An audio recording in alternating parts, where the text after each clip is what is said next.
Bill Cook. He's come here every year. Bill Cook is the expert. We had a very exciting dinner last weekend. Bill said that was one of the most interesting evenings I had, so you got him going.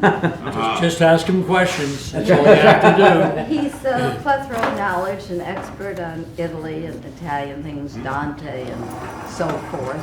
And one of the reasons we're doing this program, the front cover of our catalog says Other Worlds. And one of the things is that we're going back to a past world, and we thought it was over, and that started with the Black Plague, but it gave us the Renaissance. So now we've had COVID, right? And so now what is it creating? Chaos. Hopefully, other than the anxiety that's going around in the world, hopefully it's going to do some positive good. Anyway, so we have Bill, but you know what I want to do? Do you mind if you just, I'm going to go around, I just want you to give your name and say something about yourself so that you all know, because this is basically a seminar. You know, it's not just a lecture, this is a seminar where you're supposed to say whatever you think and it's safe. No, there's no wrong question, there's no wrong answer. So maybe when we ask a question, we say our names. Yes. Would you do that? You think that's better? I think that's better. Okay, fine. See, this is democratic. Right, sorry. So, Bill, will you So far. start? Sure. Huh? It's a lot of fun to be a veteran in a place you really like coming to. You know, there are places sometimes you get invited. For example, I'm a medieval historian. Ask me where our major conference of the world is. Kalamazoo, Michigan. Right? Not a place you sort of sit and think, God, it's only 2 more months till Kalamazoo, you know. But when you live in Western New York, I live not far from Buffalo and Rochester, and it's winter, and we just had in some of the towns around me 77 inches of snow, and I'm coming to Palm Beach. I got a lot of jealous friends back home, and you understand why, I'll tell you. And I've got to go back tomorrow, so God knows what it's going to be like, whether it's going to be sunny or whether they're going to have the plow in front of my car. I just never know. But it's always fun to be here because, first of all, I like being around, spending time with people more or less, and there are a lot of both, my own age. You know, when you're teaching, I taught 42 years in the State University of New York, you know, your students are all between 18 and 22. And you spend a lot of, 18, 22-year-olds are fun. And if they aren't fun, you shouldn't be a professor. But every now and then, you make so many references that you then have to footnote. You know what it's like, most of your grandparents probably, you know what it's like to footnote yourself. You know, you talk about, we were talking today about libraries and talking about the Dewey Decimal System. You know, when you say that to a 12-year-old or a university student, have no idea what you're talking about. You have to footnote so much of your life. It's nice to be around people you don't have to footnote with all the time. So I really enjoy the audience as well as the weather when I come here. So we all obviously face a pandemic, and we got introduced to it in different ways. I flew home from Africa on the day of the lockdown. You did not want to come into an American airport the day of the lockdown. Trust me on that one. Especially if your passport said you'd just been in Uganda. So obviously, you know, immediately the COVID pandemic affected my life. Well, if you're a medievalist, that almost automatically reminds you of another pandemic. That is to say, what we sometimes call the Black Death. We sometimes call it the bubonic plague. We have different names for it. Even historians use different names. But I thought over the last few years as I pondered this, it's worthwhile going back and looking at that old pandemic. Looking at one particular place, I'll make references to other places in Europe, but one particular place that's particularly well documented, that's the city of Florence in Italy. And to talk about what that plague was like, how people dealt with it, what the crises were, how they faced them, what the society became in those years of bubonic plague. Because I thought maybe, just maybe, we can learn something from that. It's a different disease, it's a different time, it's a different place. And so it's hard to draw direct connections. This happened there, therefore something just like that will happen here. That never works. Historians are not good predictors of the future, and the smart ones don't even try to be. But if we can take a look, a sort of longer picture at the bubonic plague, its effects, and sort of what followed from it. Well, you know, you tend to think the bubonic plague was a population decline, and there was violence, there was confusion, there was revolution. When did that turn around? Well, when it did begin to turn around, it's what we call the Renaissance. In some ways, you could say something better came out of this horrible thing. The Renaissance still depended a lot on the culture that was in place at the time of the bubonic plague, but it also couldn't be the same after the bubonic plague. There were too many challenges, too many crises, too many things that had worked that weren't working. Well, and not just medical, but political and social and economic and so forth.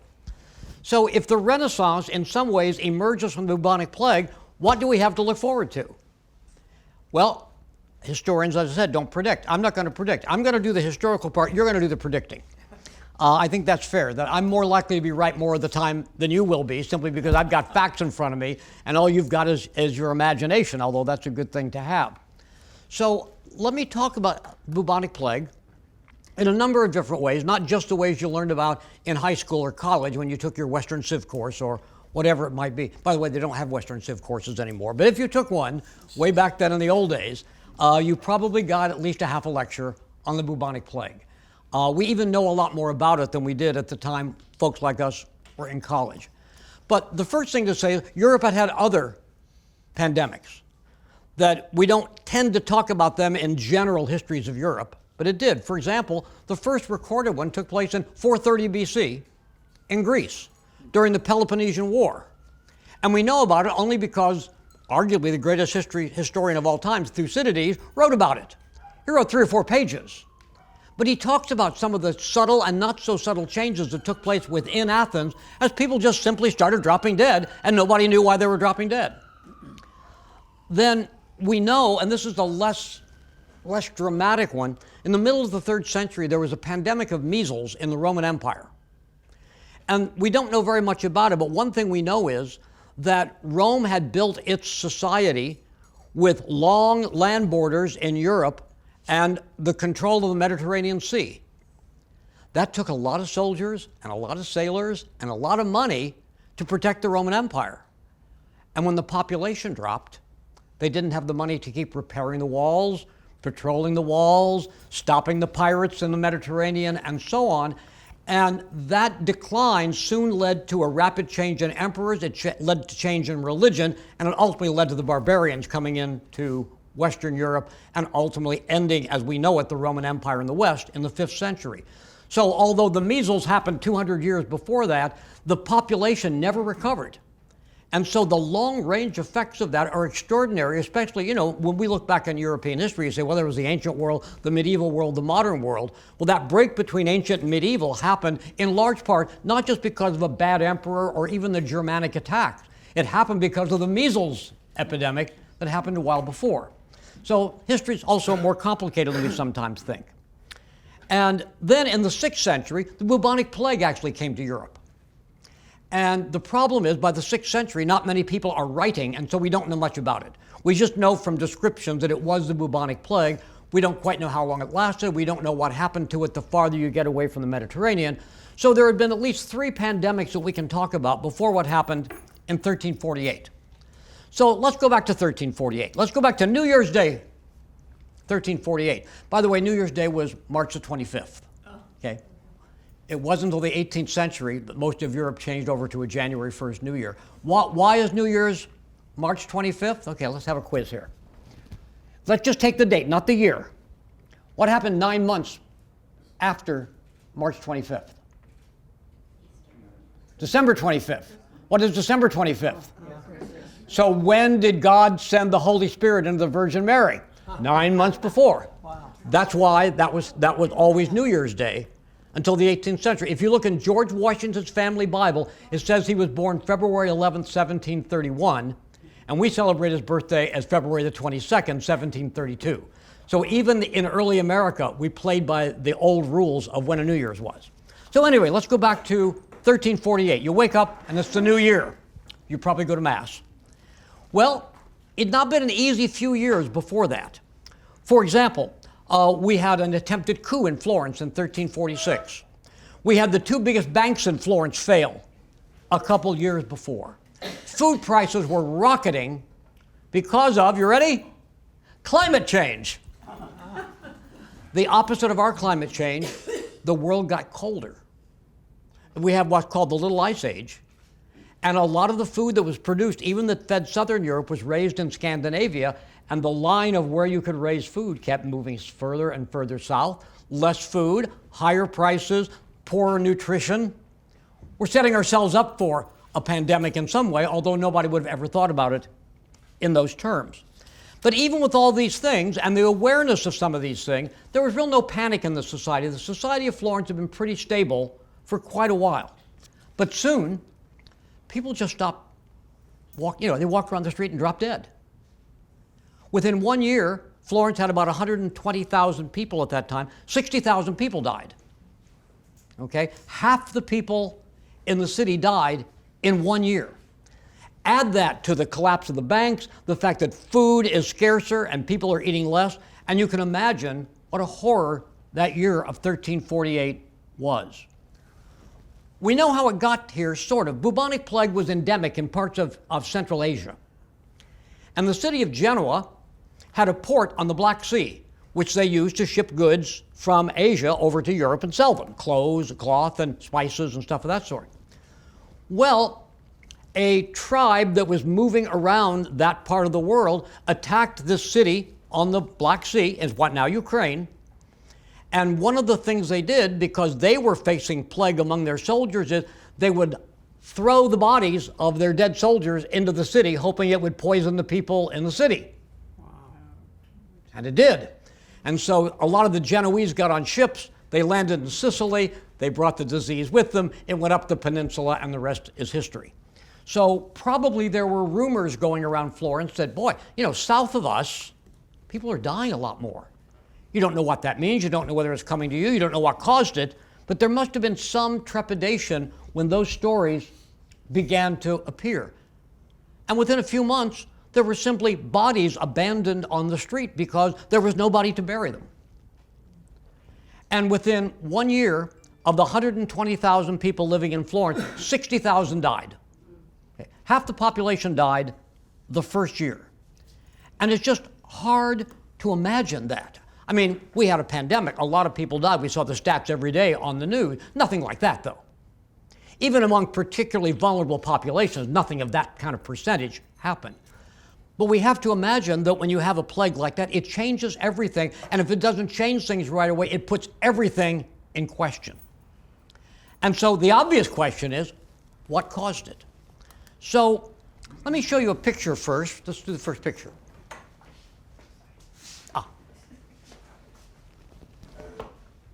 This is a more or less contemporary allegorical painting of the Black Death. You can see this skeletal horse with a skeleton riding, just simply killing everything in its way. And there were paintings like this, or manuscript illuminations, all over Europe that depicted the same kind of phenomena. This was unprecedented. Death was everywhere. You were always looking death in the eye. Death was always, you can see here, death was always coming. So, well, who would you consult if you lived in the 14th century about what's causing this Black Death? University of Paris medical faculty. They were the best medical school in Europe. And I'm happy to report they came up with an answer. It was the unusual conjunction of planets. Okay?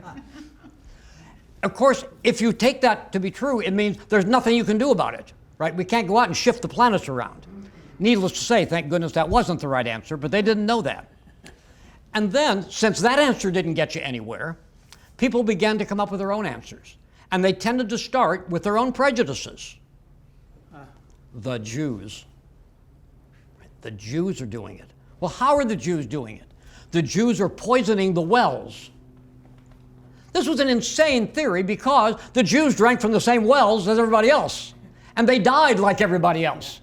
So, but it is taking a prejudice and needing some sort of explanation, and this was easy because nobody liked Jews to start with, okay? If any of this starts sounding familiar at any point, just let me know. But at any rate, you've got it, however crazy, at least it's a theory, because the theory about planets, even if it's true, it makes you totally helpless. But if Jews are doing it, you can do something about it, right? You can go get Jews. You can arrest them. You can execute them. You can burn them at the stake. And so at least that didn't make anybody healthier, but it might have fed some people's psyche. At least I'm doing what I can. as you can imagine, people flocked to church to ask God what to do and to ask God for help. Every day, churches would be crowded. Priests would lead special prayers and vigils and so on. And that didn't seem to work either because people kept dying. And so one of the responses we begin to find as a way of doing something split into two radically different camps. One group of people said, you know what? God is angry with us, the world, because we've sinned. So we need to do penance for our sin, and we need to do this big time, and some of us can do it so publicly that it'll count for everybody else being repentant too. So you know what we're going to do? We're going to form a society of people who beat themselves. A flagellant society. Next picture. Where's my picture person? I need you pretty constantly now. Okay? And these people would dress in particular costumes, and they would parade from town to town, and you can see the top part of their habits are sort of turned down, and they're beating themselves on the back. And they would be offering up prayers as they beat themselves. So they had their own clubs in Florence. There's still one that survives. It was a flagellant club. You can go see it. They've got pictures of these guys in sculpture outside the building. Guess what? They spread the bubonic plague. They didn't know that, of course, but they had the opposite effect, because we know that it is caused by it's a thing called Y. pestis, and it's carried by rats, and especially by the fleas on rats, and the fleas get on people, and that's what infects them. So they're spreading the plague around as they are thinking they are working to be the saviors, not just of themselves, but of the whole damn place. They're the heroes of society, and they're spreading the bubonic plague. There was an opposite reaction. There were people who said, none of this stuff's working. Prayer's not working, flagellation's not working, the planets we can't do anything about. Let's party. Eat, drink, and be merry, for tomorrow we shall die. And so we had this bifurcation of the culture between two extremes. The guys who beat themselves and the guys who drank themselves to death, okay? It was a pretty uncomfortable society because, as you can imagine, both of those are more attractive than doing nothing or waiting for the damn planets to move around a different way, right? So we have to imagine that the responses are going to be irrational, at least partly irrational, and they're going to be extreme. Might think about that. Might file that one away as well. What are some of the other effects? Well, there's still a lot of work that has to be done. There's harvesting, there's making things to keep the economy going, except there are not enough people to do them. And so, inflation. People are not going to work for what they worked for before because they knew they could demand more. Let me tell you how crazy this got in England. The Parliament of England passed, you ready, a maximum wage law. Right? We always talk about the minimum wage laws. Parliament passed a maximum wage law. You can't pay people more than such and such an amount to do certain things because the inflation was run away and it was difficult. There was some good news. Wars basically stopped. But when they started again, they were going to be different because there are many, many fewer men to fight. So if you're going to defend your city or your country, you're going to hire soldiers rather than draft them. And they're going to be foreigners very often because you don't have enough to fill your army. And so armies were already in the process, but this moved it much faster, of moving away from citizen armies and becoming mercenary armies. And you know what mercenary soldiers do when there's no war? They loot, pillage, rape, burn, and all that other bad stuff.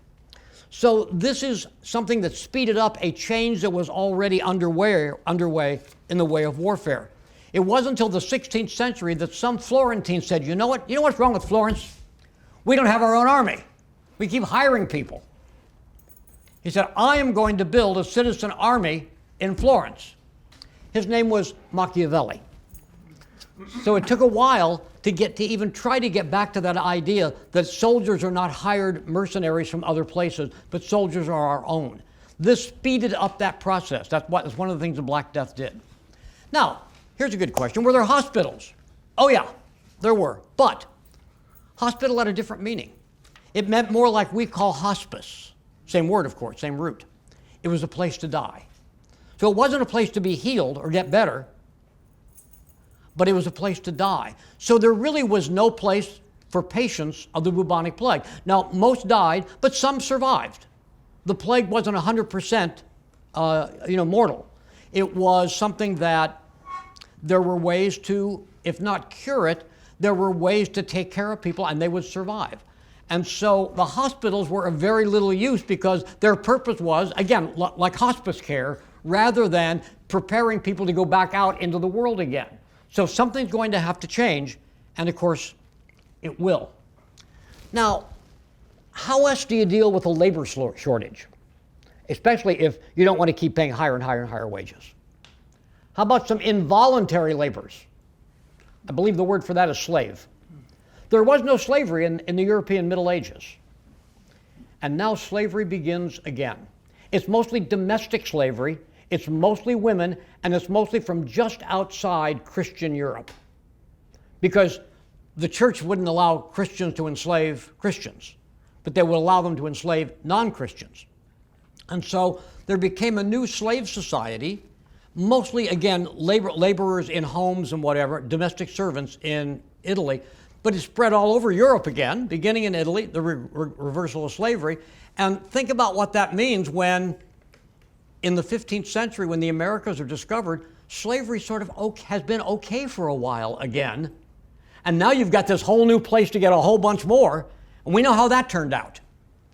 Okay, so we need to think about, it's not just what happened right away that there are a few slaves in Florence, it's what the return of slavery did to the whole culture and how that had consequences beyond anything anybody could have imagined in the 14th century. So it's sort of interesting thing to think about. Now, we hope and pray that this pandemic of ours is a one-shot deal. And that with vaccines and other things, we're able not to have another one. But the bubonic plague came back in Europe again and again and again. The last attack of the bubonic plague in Europe was in 1665.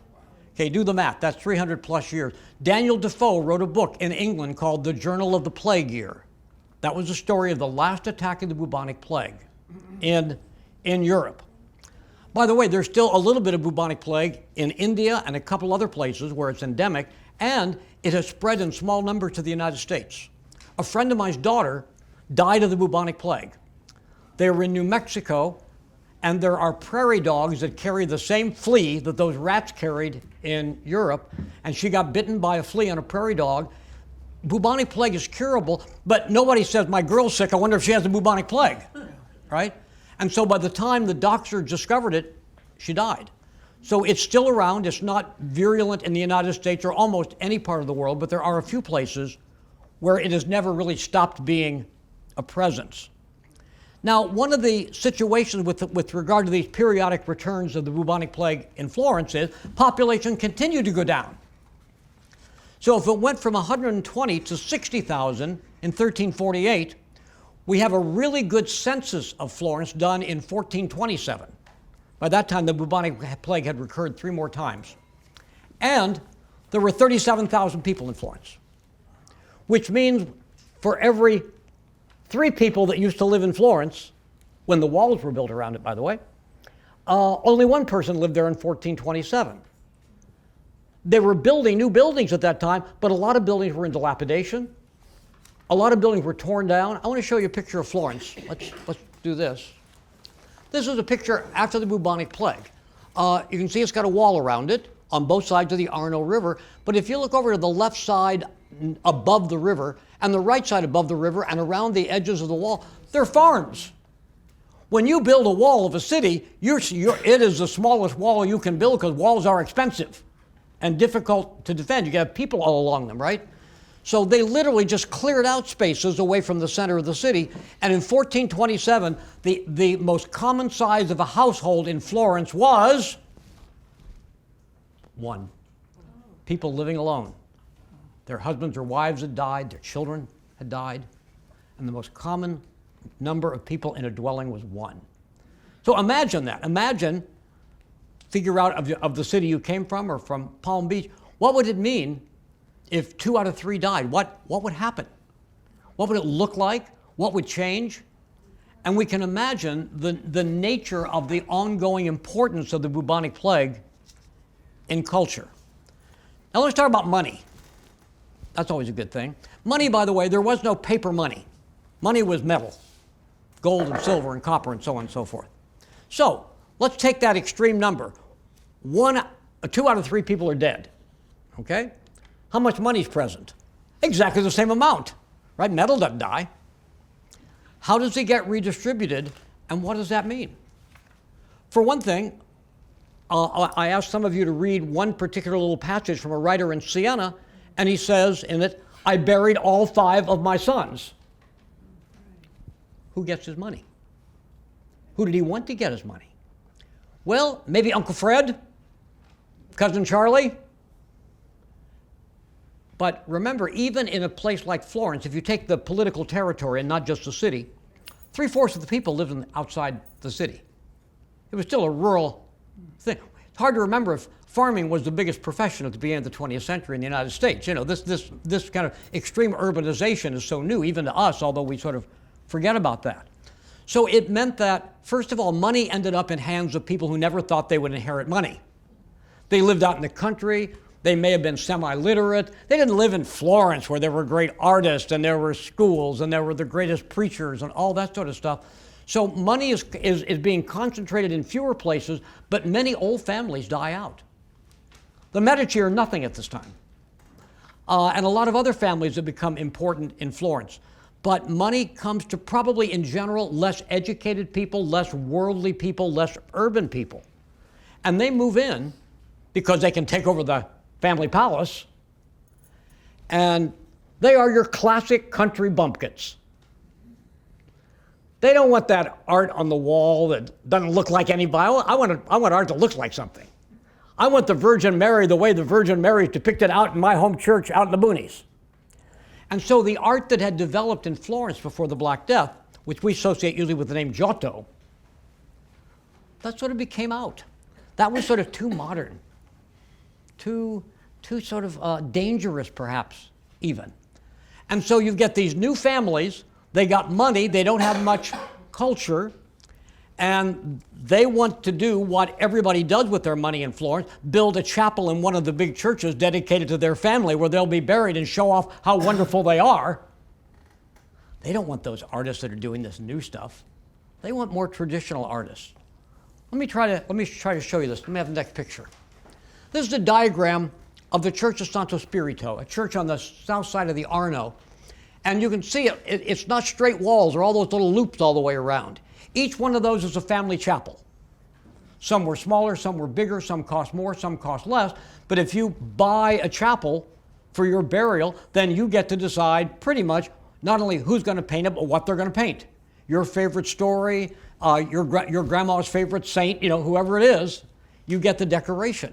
So, and many of these, in this and other churches, were done before the bubonic plague, but there are still a lot of vacancies. And so what's going to fill those vacancies? Let me show you. Let's do the next picture. This is a painting by Giotto before the Black Death. Now, if you've been to the Uffizi in Florence, main museum, this is actually in room 1. And before you see this, there are a couple paintings where the images are very flat. There's no attempt to be three-dimensional and whatever. Look at this. This was painted around 1320. First of all, you've got the steps that go up. You can see the Virgin Mary's knee, and you can tell she's sitting down on that throne. You've got the angels kneeling in front. You've got the saints at the side, and you can see some of them through a sort of strange set of sides of this throne, where you can see their faces in between, which tells you that they're behind the other thing. That Giotto is experimenting with real space. This is a revolutionary painting, and I know it doesn't sound like anything for people who have seen, you know, 3 squiggles on a canvas and somebody called that revolutionary. This is pretty revolutionary. Next picture. And what was happening in that way was happening in other ways. This is a painting from Siena, also before the Black Death, a painting by Ambrogio Lorenzetti. Now, even if you remember the picture I just showed you, Jesus is sort of sitting on Mary's lap as kind of a little adult, sort of sitting there blessing. Not this Jesus. He's moving his legs and he's sucking on the breast of the mother.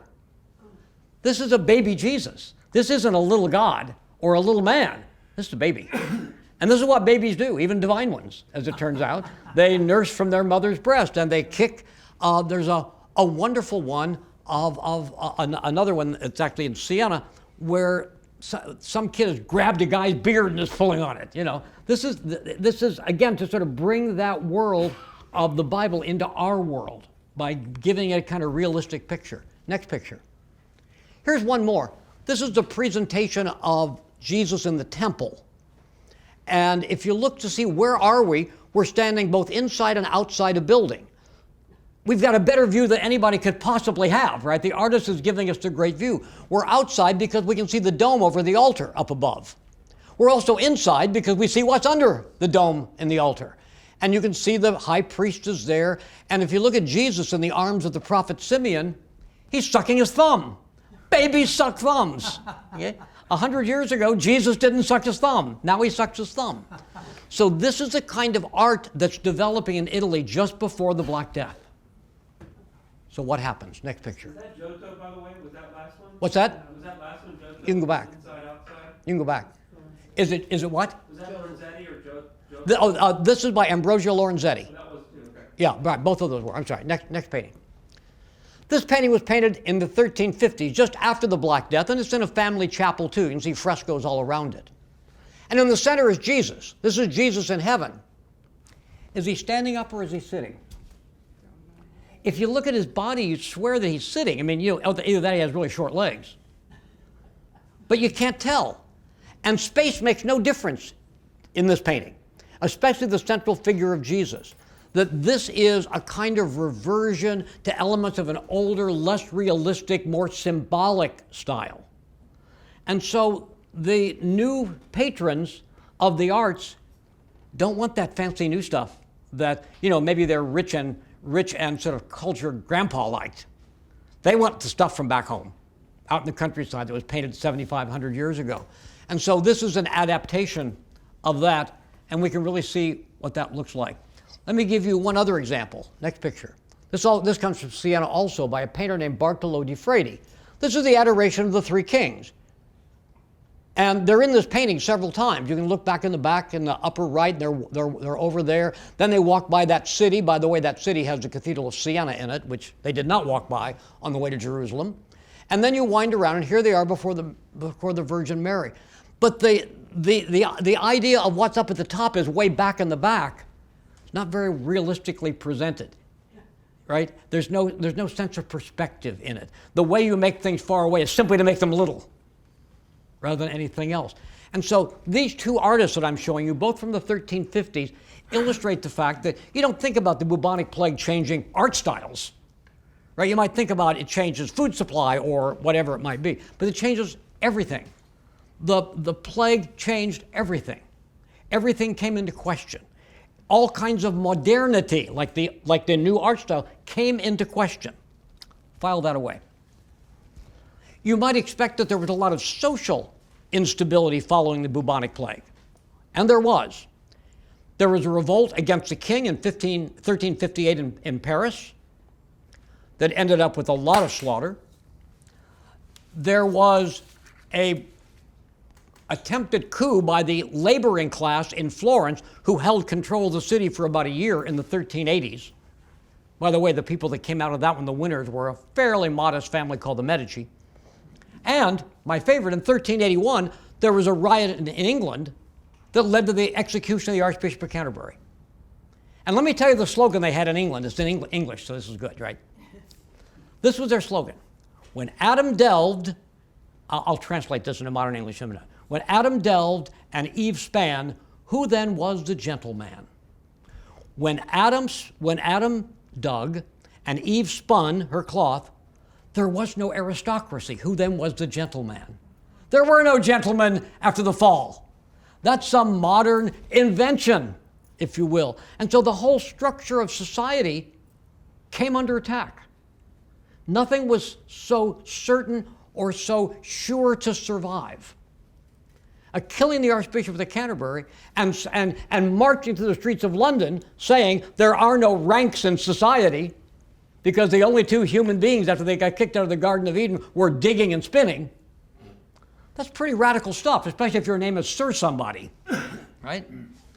So we can just appreciate that so much stuff related to the plague happened that really put everything in the society, we gotta think this through again. Everything from art to social organization to the economy, everything was changing. So, in the years of the plague, 1348 in particular, you can imagine what things were like. There are dead bodies everywhere. There are people out in the streets beating themselves. There's an economy that isn't working. There's a social system that didn't seem connected to any deep reality. And there was something about what I call the art of looking backwards. You look back not just to Adam and Eve, but you look back to those days before all these fancy palaces and cities and this fancy new art and all this sort of stuff. That everything was up for grabs. That isn't the way they would have put it. That's a historian talking, not somebody living in 1348. But we can look back now and understand that. And so I want you to keep this in mind. Then I want to just talk a little bit more, and then we're going to start talking about looking at, I don't know, another pandemic maybe. Obviously, historians are not good at predicting the future. All you have to do is go back and read what any historian wrote about any period more than 2 years ahead of time. We aren't very good at that. What we're good at doing is saying, let's look at the past and see whether we can get some perspectives to apply to our own world. It's not going to be like 1348. Even if the pandemic here had killed the same number of people, it wouldn't be like 1348 for one very simple reason. It's not 1348. But what we want to do is begin to think about some of the changes that did take place and see what some of the possibilities were. Not all the changes were good, but let's take a look at some of them. I mentioned that hospitals were places to die, okay? And needless to say, when Ma got the bubonic plague and you were of a family to be able to afford it, you took her to the hospital to die. But she might not have died. As I said, a lot of people survived the bubonic plague, which meant that the idea of the hospital was forever changed. Hospitals now are not places just to die, they're places to go and get well. That radically changed everything about the medical world. I just want to show you one picture. This is a painting from 15th century Siena, and it's in a hospital. And what this shows is a man coming to get healed. You can see this guy sitting there, that horrible cut on his leg. You can see that his feet are being washed by a man who belongs to the organization that built this hospital. And the guy right behind him is holding a needle and threading the needle because they're going to sew up that wound. They don't just say, lie there, bleed to death. They say, we're going to try to find a way to help you walk out of here. And so we actually see a person preparing for a kind of surgery, very primitive by our notion, but that leg's going to get sewed up. That doesn't mean he's going to survive, obviously, but that leg's going to get sewed up. That's not what a hospital was for 70 years before this painting was done. Hospital was simply a place to die. It was a hospice. And so now, because of the reality of survivors of the bubonic plague, the medical system is going to change. It didn't do any good in preventing so much death, but it did see some people who survived, and we need to figure out ways to take care of them and be prepared for people to come with a different set, with all kinds of different problems, and we're going to try to see if we can make them better. That wasn't what hospitals were. It became that, and still is, by golly. How about economically? I mentioned that just before the bubonic plague, the two biggest banks in Florence closed. What happened is they lent money to the King of England to fight the 100 Years' War, and the King of England declared bankruptcy. And so they were stuck. So there was already a chance to sort of begin to remake a little bit the economic system and the banking system. And of course, this moved that forward quite a bit. And so there were new banks, new kinds of businesses that were organized, new kinds of trade routes that were developed to different places. And so the economy changed. And it changed in a number of ways, some of which might have been predictable and some of which probably weren't. But for example, in the 15th century, you get banks that are designed simply to lend money to very poor people. Sort of like we have micro-lending banks in the developing world now, something like that developed. The oldest bank in Europe, the only one that survives today, the oldest one, 1472 is exactly that kind of bank. It was founded in Siena. It's called the Monte dei Paschi di Siena. So there is, you can experiment. Bank isn't a given thing anymore. The biggest ones fell. We've got all this social and economic disruption. Some people began to think outside the proverbial box, if you will, about banks and banking. That's a pretty interesting thing to do.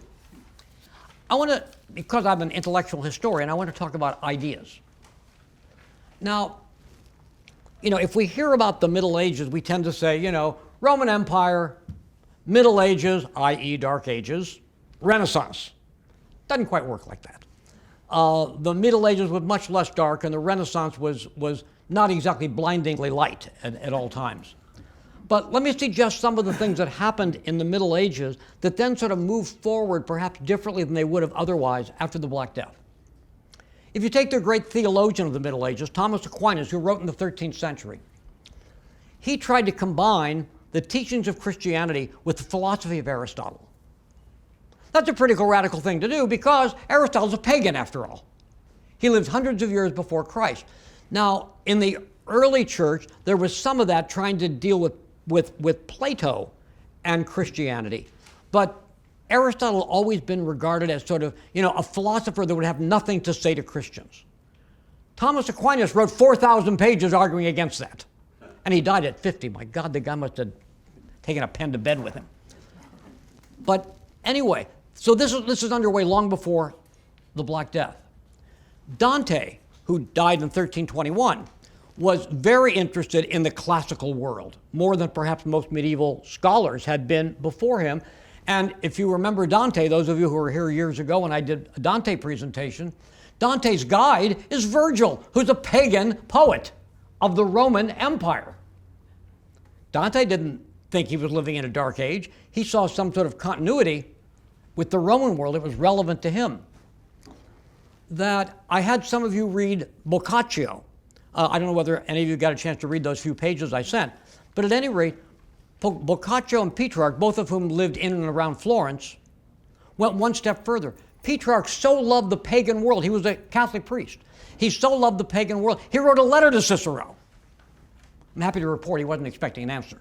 But he wrote a letter to Cicero basically saying, "Dear Cicero, we've got so much in common with you that people don't realize here. And you're really useful to us in talking about friendship or talking about republican government," because Florence was a republic, and before Rome was an empire, it was a republic, and Cicero was its great defender. So the Romans are coming to more use in Florence in the 14th century, even before the bubonic plague. And that continued, and in many ways speeded up afterwards, because again, with so many of the usual things that you believe in question because of the bubonic plague, you don't have to be sort of a radical academic to say that these Romans really speak to us.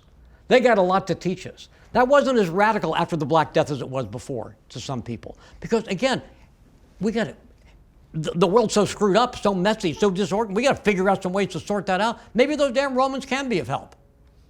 And in Florence, that took the particular idea of, since we are a republic, and Rome was first a republic, and we were founded at the time of the Roman Republic, maybe we ought to try to model our government and our world a little bit more on ancient Rome. How about that? Maybe we ought to be taking the Cicero guy seriously. Maybe we ought to be studying the Roman Republic. Machiavelli's greatest book was a commentary on a history of the Roman Republic written at the time of the Roman Republic. Okay. The Prince was something he wrote in a few months. He would say his great book is called The Discourses on the First 5 Books of Livy. Not a sexy title. They're not going to make a movie out of that. But new possibilities. There's always that tension between Christianity and paganism, but things sort of opened up after the Black Death. And there were some precursors to it, like Petrarch and Boccaccio. But by the early 15th century, not only did they want perhaps their government to look a little bit more like the government of Florence, they'd like their city to look a little bit more like Rome. How about that? Well, the Florentines had a wacky idea. They were building a new cathedral.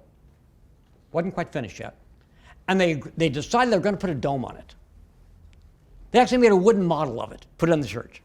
They had no idea how to make a dome. How do you make a great big dome in a great big building?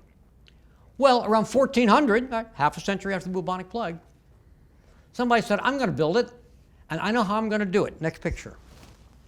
I'm going to go to Rome, and I'm going to crawl all over the Pantheon. He got up on the roof of the Pantheon, took notes, drew sketches of various kinds of things, went back, and next picture. Did that. Doesn't look exactly like it, but they're made out of different substances. But basically, this is his version of what we can do on this cathedral, learning what he can from the ancient Romans. And so you've got this dome that was only possible because somebody dared to say, let's take as our model a pagan building. After all, the Pantheon means the temple of all the gods. That's what pantheon means, right? And then, well, if you're going to do that, maybe our churches could look a little bit more like Roman temples. Let me show the next picture. This is a Gothic church in Florence. It's called Santa Maria Novella, Church of the Dominican Order. You can see the Gothic arches, the stained glass windows, and not very many of them. You can see the stained glass windows and so on. Gothic church. Okay, now we're going to build some new churches. Next picture. How about that one? It's got a flat roof. It's got Roman columns. It's spread out more. The arches are all round. This is a church that doesn't look like any Roman temple, but is based on the architectural principles of a Roman temple. This is the Church of San Lorenzo, which happened, by the way, to be the patron of the parish church of the Medici. It's not just any old church, right? Medici said, I want a new church for my family. This is it.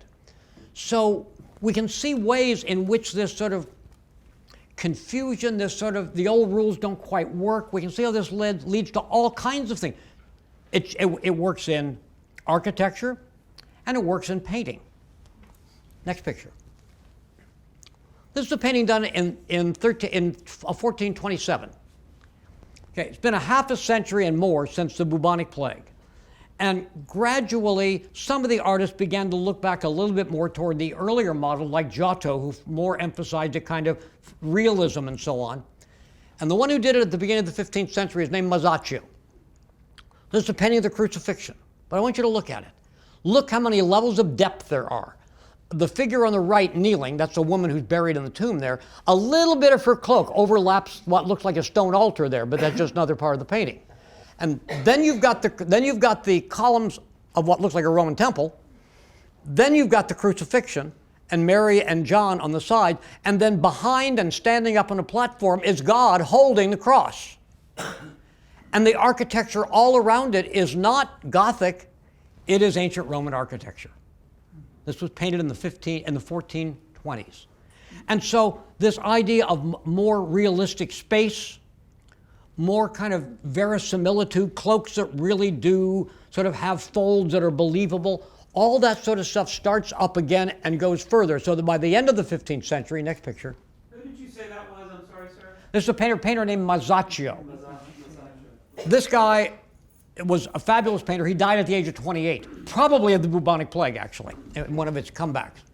By the end of the 15th century, they're painting this. This is a story, a sort of story not recorded in the Bible, of the little Mary, just as a child, being brought to live in the temple. And the story doesn't matter here. Look at the city. The front part of it, before the arch, is all ancient Roman architecture. And once you look through the arch, that's a street of Florence. Yeah. And so they brought the Roman architecture and our local architecture together as two parts of the same city. Think about how one could read that symbolically. Or let me just show you one more. This is a painting by Michelangelo's teacher. His name is Domenico Ghirlandaio. And this is the meeting of the Virgin Mary and the mother of John the Baptist before their births. They were both pregnant there. But look at the distancing. This artist was so daring, he even tried to show you what it's like to climb a hill to get to where we are. Right? You can see that going down to there. And all the nature, all the views of the countryside. I mean, to us sometimes it seems like almost a photographic likeness. So I just want to use this art as a way of illustrating these larger things that are going on. And again, my conclusion, other than saying, let's talk about this, my conclusion is that the bubonic plague put great burdens on society, and that's what you would have felt in 1348, but it also provided opportunities. And no doubt not every opportunity was taken. And a lot of things that we would like to have seen got rid of, didn't get rid of. It was the 15th century was a bad century for Jews in Florence, for example. Slavery continued in Florence. And it continued into the time when the Spaniards found America and slavery was already acceptable in Europe again. Think about the implications of that. So at any rate, it's not that everything got better and the Renaissance fixed what was all bad about the Middle Ages. It's not that this is one great big break, nothing before was like what came after, but it is to think about that we often see the plague as sort of a burden of history. It also presented opportunities. It's not that somebody sat down one day and said, damn, the bubonic plague made me think about banks differently. It isn't that. But I think we can see that a series of really horrible situations and having to deal with them and having to say the old ways don't work and we got to figure out something better. Maybe we can learn from some different people than we've been learning from. Maybe we can learn more from the ancient world. That all of those things contributed to a cultural movement that we tend to think of still today as the beginning of the modern world. And so, of course, the question is, I'm just going to sit back and enjoy myself now. The question is, might that happen with us? What might we be looking for? What might be not just the downsides of the pandemic? Are there ways that we can look forward and say, maybe this is a chance to do something differently? Yes, we have more radical extremes. Again, beating yourself or saying, let's eat, drink, and be merry. The extremes came out. The ugliness came out in blaming the Jews. A lot of things got exposed. But ultimately, things didn't stay that way. And the changes that were necessary led to people saying, well, we can make other changes too. We can reconfigure what a hospital is. We can think more, instead of natural development of style of art, we can think about what styles do we like and what models that came before us do we want to imitate and build on. We might change our mind on that.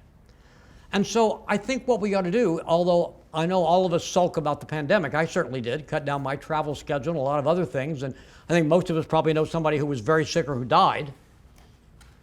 But ultimately, if we say to ourselves, things can never be quite the same again, what might we want to think about and how might we be some of the people who do the thinking of what perhaps could be something new and positive that comes out of a horror that we watched on television for 3 years. So those are some thoughts of a historian. So I want you to solve the problems. I wanted to clarify a couple things you said early on. I wish 1348, which was around when this plague. What were the two plagues you mentioned in antiquity? Right. Okay. So there was a plague in Athens. We don't even know what the disease was, but there was a plague in Athens around 430 BC. 430 BC. Yeah. The measles epidemic came around 250 AD. And the first attack of the bubonic plague in Europe came in the 6th century. I think it arrives in Constantinople, I want to say in the 540s, something like that. But again, it's not very well documented. So those are the preceding plague. And obviously, especially in prehistory, there must have been others that we just have no records of at all. Maybe someday, archaeologists will be able to read bones that they dig up to be able to discover others. And that 6th century 540 Constantinople plague, that is what ultimately led to the 15. It separate one. No, it didn't. This is separate. It lasted in Europe. It came to Western Europe too. It lasted for maybe 50 years. Again, it comes and goes, and then it disappears. We really just don't know enough about it because there's just not enough documentation. So there were 3 big ones before the one we're talking about. Right. So the 1348 plague is a new arrival of the bubonic plague that came again by the Genoese to Sicily and then worked its way up the peninsula. And then the other thing, by chance, do you know?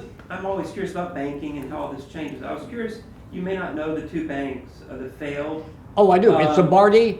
Go ahead. Lombardi? The Bardi, B-A-R-D-I, and the Peruzzi, P-E-R-U-Z-Z-I. P-A-R? P-E-R. Peruzzi. U-Z-Z-I? Yeah, U-Z, right. And they, by the way, have chapels next to each other in the Church of Santa Croce. And Giotto actually painted the Bardi Chapel because the Bardi were the richest family in Florence, and they hired the best painter in the 1320s to paint their chapel. So if you go to Santa Croce, which is a great big church, a Franciscan church, the two chapels to the right next to the altar, are the Bardi and the Peruzzi chapels.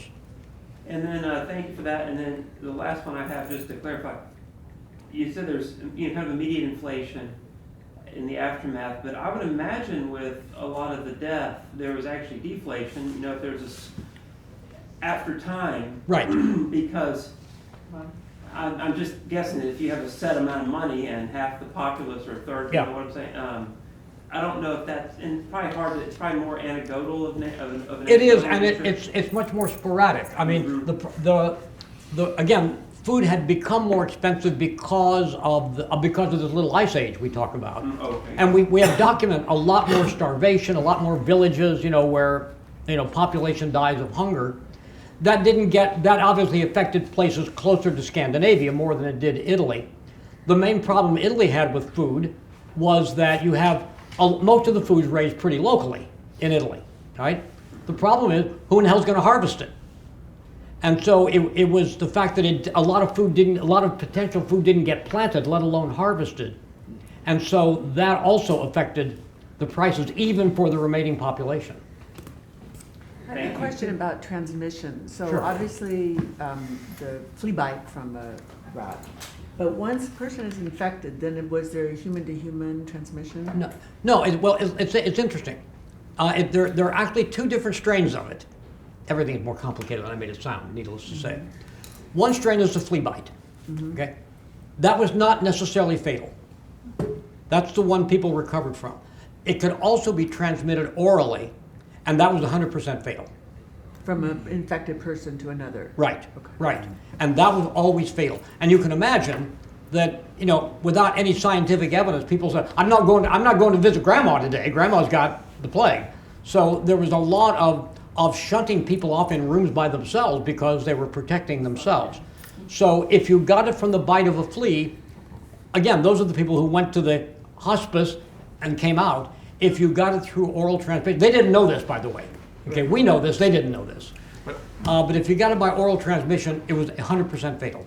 I think there must have been some knowledge in the medical community, because if you look at the pictures of these doctors from Venice with this, everybody has seen these masks with the big, Right. That's right. yeah, Great and stethoscope. they were covered up. I mean, it's sort of like, it's a reflection of what we see now with the people with the white plastic. Right. Those paintings are mostly 15th and 16th century, I by the way. see. They're a little bit later.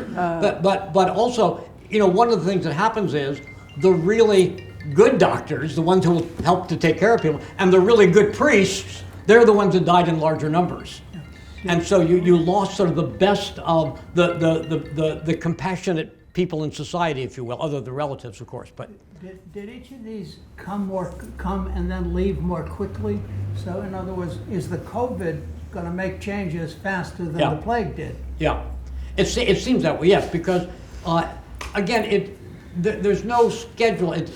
For example, so 1348, 1370, then 1374, then not till 1400. And so they were not exactly, every 10 years or every generation or whatever. And I think doctors who study this don't have enough information to be able to say exactly, what these differences are all about. I have a question. Oh, yeah, okay. Well, I hope so. I've been asking first, please. All right. I look at the overall picture now, which you talked about, the repetition. Speak a little louder. The repetition of the plague. Mhm. And I look back on the 20th century and the 21st century, which is almost exactly the same. We had a flu epidemic, Mhm. which was a respiratory disease.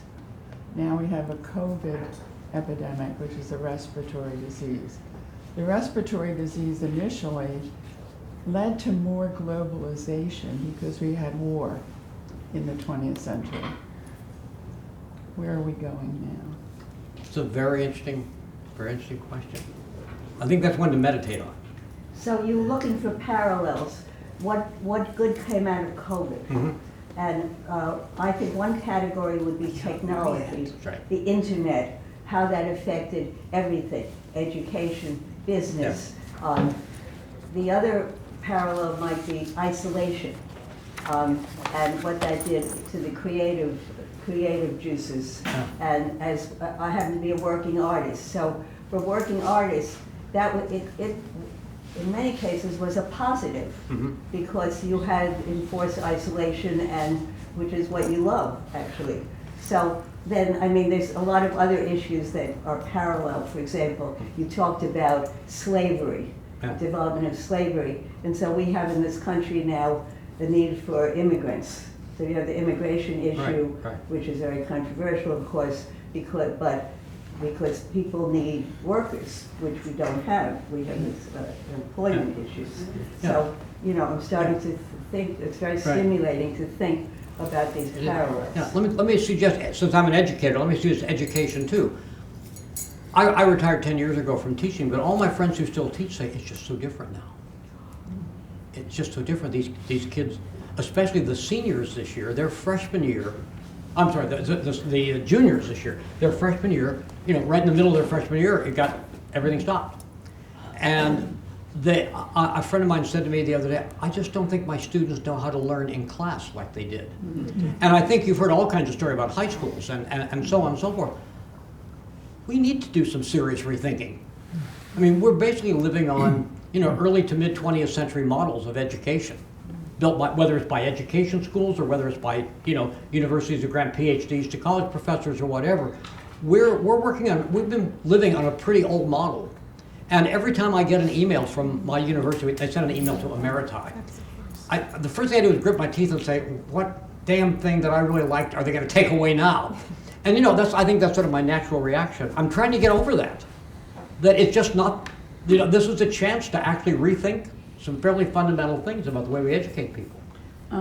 It's something that I've been thinking about too, in that I believe academia has created some of our major problems. I think tenure is one of the problems. And the tenure is, it leads to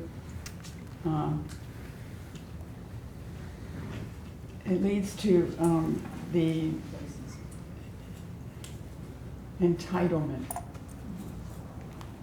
And we have to change something in academia, which I think should be mentoring. Don't you see if this makes any sense to you? You know, we're always making changes. I mean, there are incremental changes in the way a university's curriculum now doesn't look like what it was 30 years ago. I mean, there are obviously changes. For one thing, you have computer science departments that rule the world. But at any rate, you know, you've got all these changes, and yet they're very small and incremental and sort of here and there rather than sort of the whole thing. Might we not have to sort of step back a little bit and say, we might have to sort of do some fairly serious reinventing, whether it's about, you know, the role of teachers, the status of faculty, the way you pay people, the way you educate high school teachers and elementary school teachers. And it may take something like this where everything's been so scattered for these last 3 years to say, maybe this is an opportunity to. But kids don't talk anymore. They just look at their cell phone, you know, or their computer. There's no oral communication. They spend 5 hours a day looking at their computers. They don't speak. So are there going to be schools that say you check your cell phone at the door?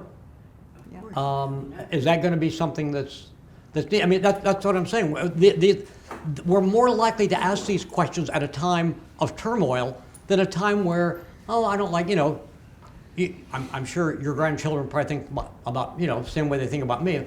You know, he's really nice, but he's an old fart. You know, and sometimes it might take something that makes us think more systemically about relationship between teachers and students, between reading and the classroom experience and all those sort of things. And that's what I'm hoping. I mean, the reason I began to think about all this, I thought, boy, maybe we could sort of have some sort of pause. It's not going to be pretty. It's going to be ugly at times, where we really can begin to think more fundamentally about some of the things we've kind of taken for granted or allowed to evolve probably more slowly than they should have evolved. And I just hope that we can at least, I mean, we have to deal with all the realities, the horrors of COVID, but we also can say, let's try to take this as an opportunity as well. Let's see what was shown not to work or what turned out not to be as good an idea as we thought it was at one time, and let's see what we can do about it. COVID's become very political. It has. And was it the same with these other plagues? Yeah, of course, the other plagues didn't deal with, well, Athens did, but it's sort of an exception. They were not democratic societies. I mean, they were ruled by, Florence was a republic, but it was an aristocratic republic. It was run by a fairly small number of fairly large merchants and so on and so forth. So that's another question. If we are looking for models of change, we need to think about how we do that in a modern democracy. I'm not sure Rome would give us a very good model or Florence would give us a very good model, but the question is, can we find a new model? And I think we need to do a lot more outside the box thinking. I think we have to start doing it nationally, not state by state, Yeah. which some governors are starting to do. Yeah. But nobody talks to one another anymore, and we have to get people to start talking to one another. Yeah, only old people like us. What ultimately made it fizzle out? What was it? What is the thought why it ended up disappearing? You said in the 16th or 17th The bubonic century. plague? Yes. Was it better hygiene? Was it because it wasn't immunizations? It wasn't the discovery of transmissible diseases. Right. It was a number of things. Immunity and they also over 300 years learned something about treating. Again, there's a form of the disease that's always fatal, but that's a small percentage, and so they learned much more about how to treat it. They didn't have modern medical things, obviously. They didn't say, here, take a pill or have a shot, but I think they did learn, and they also learned. If you look at any edition of the Defoe book, Journal of the Plague Year in 1665, they almost always have on the front some 17th century painting of people walking around with masks. They did mask up in England. I don't know whether they did everywhere, but they masked up in England. They learned other kinds of things. And again, when you've got people, even beginning in the late 1340s, if you get people in a place where they're expected to die and they don't die, a good question might be, why didn't they die? Or maybe, and so we want to watch them and see how they're different from the folks that, all are going to die. I think over time, there is, without what we would think of modern medical science, there was still a great deal of development. We sort of forget sometimes that experimental science was really invented, probably at Oxford, late 13th, early 14th century. That itself is a Renaissance invention. And so that was already underway before the bubonic plague. So there was something of what we would call science, and there were medical faculties. The most famous one in Italy was in Padua, as a matter of fact. And so there were, the universities were established at this time, and universities are good for some things. And I'm happy to report. And so I think in general, when the first signs of an attack of the bubonic plague came, people had some ideas of what's likely to work pretty well and what's not likely to work pretty well. There weren't formal treatises or anything, but I think the sort of passed on, even if a lot of it is episodic information, probably made to deal better with it. And in London, I'm sure, was a much cleaner place than it was in 1348. It really did have mud streets and all the rest of it.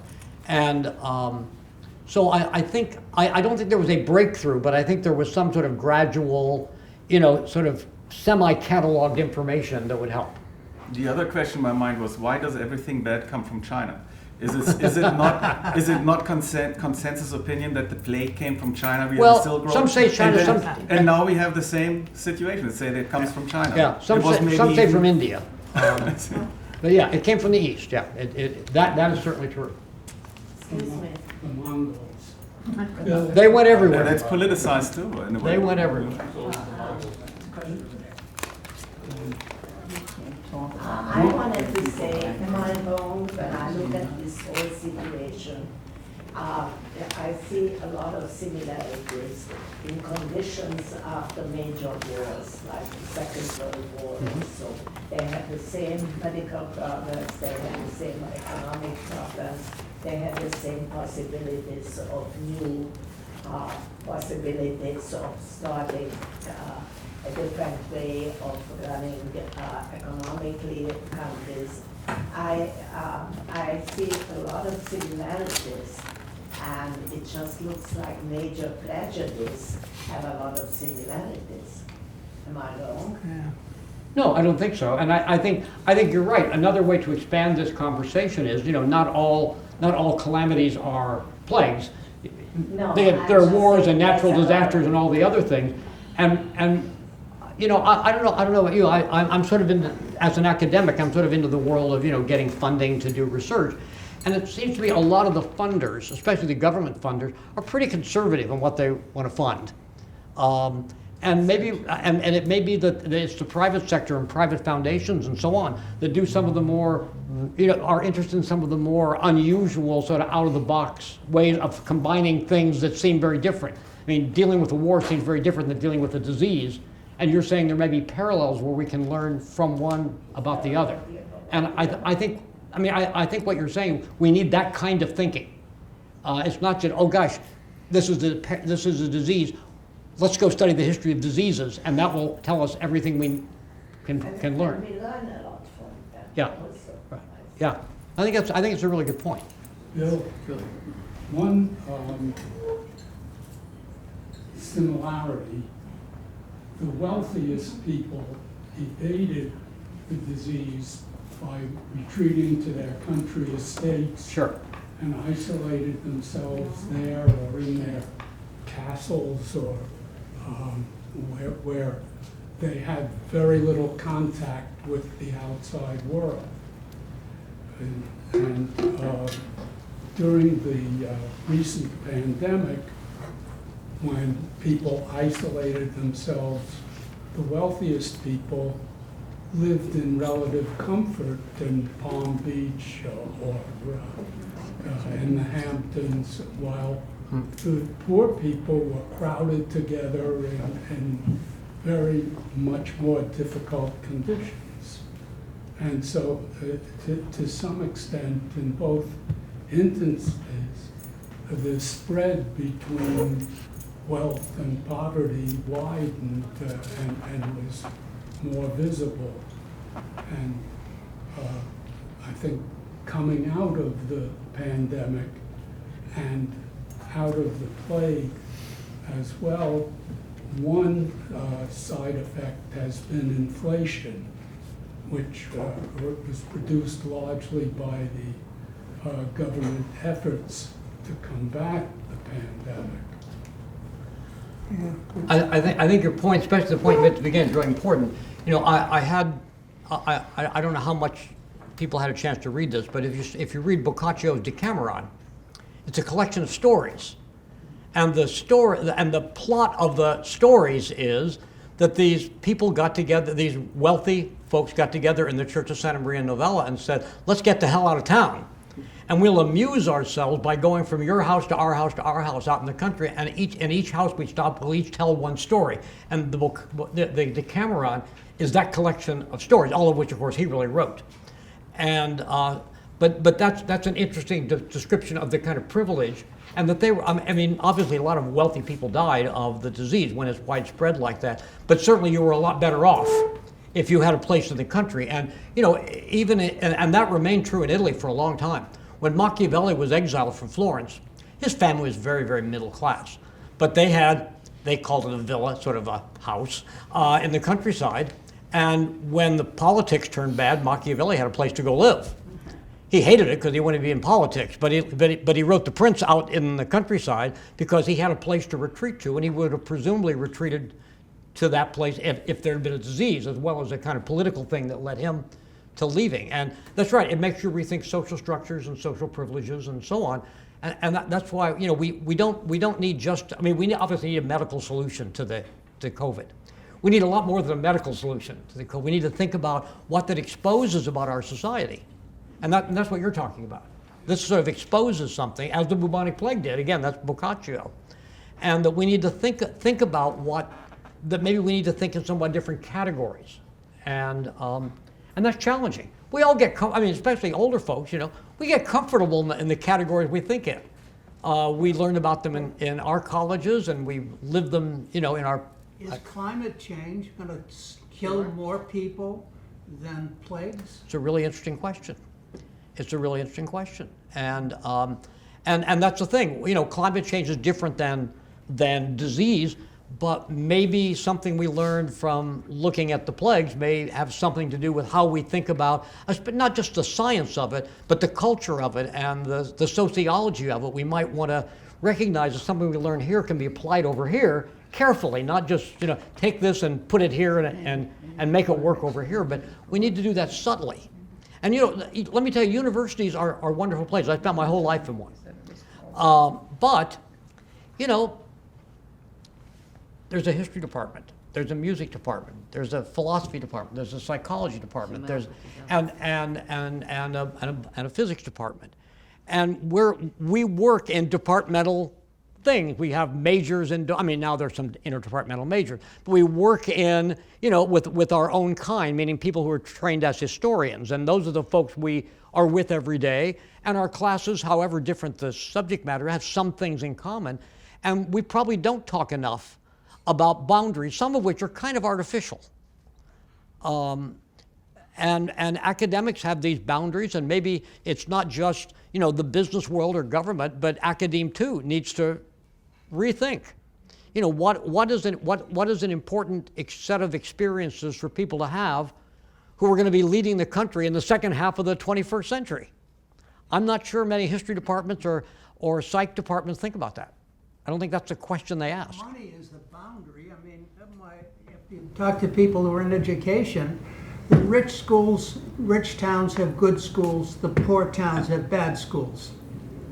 It's simple. Yeah. Money. Because it comes from the town itself, and there is no money coming from That's right. outside. That's right. So, you know, these smart kids somewhere in these areas that aren't getting an education are going to end up in jail instead of in some laboratory solving problems. Yeah. I live near Rochester, New York, and I was talking to a friend of mine the other day who's on the county legislature. And one of the statistics he told me is if you take the budget of the Rochester public school system and divide it by the number of students in the Rochester system, we spend $33,000 per student. How do you think that's going? A graduation rate in the 50-something%. You know, and we all just seem paralyzed to sort of make the big steps that would change that.